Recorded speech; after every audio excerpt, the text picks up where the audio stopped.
السلام علیکم۔ اللہ سے کثرت مت مانگیے، اللہ سے برکت مانگیے۔ کثرت آزمائش ہے جبکہ برکت ایک نعمت، کثرت نصیب ہے جبکہ برکت خوش نصیبی۔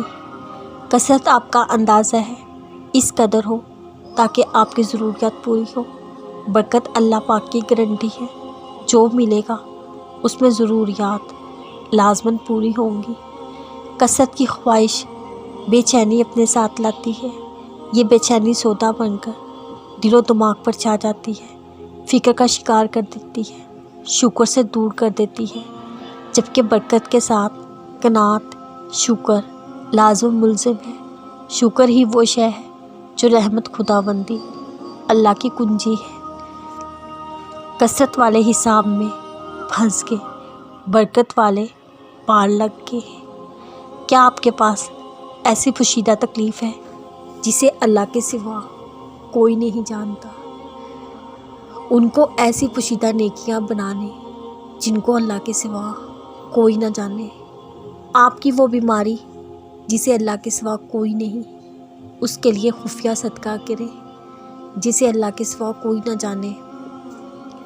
آپ کی وہ فکر جو آپ کے دل پر چھائی ہے جسے اللہ کے سوا کوئی نہیں جانتا، اس کے لیے پوشیدہ استغفار کرے جسے اللہ کے سوا کوئی نہ سنے۔ بے چینی جو آپ کو لاحق ہے جسے اللہ کے سوا کوئی نہیں جانتا، اس کے لیے رات میں 2 رکعتیں پڑھیں جسے اللہ کے سوا کوئی نہ دیکھے۔ اس طرح ہر پوشیدہ چیز کے ساتھ معاملہ کریں جو آپ کو تکلیف دے، آپ پر چھا جائے، جسے اللہ کے سوا کوئی نہ جانتا ہو۔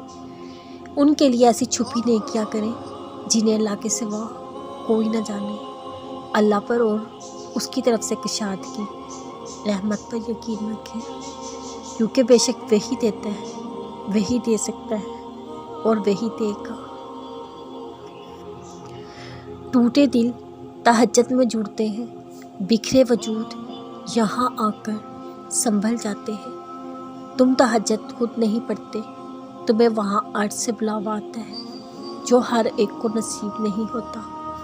یہاں ٹوٹے ہوئے لوگ سکون پاتے ہیں، جو خیال بھی آ جائے وہ بھی قبول ہوتا ہے۔ تو پھر دعا کیا چیز ہے؟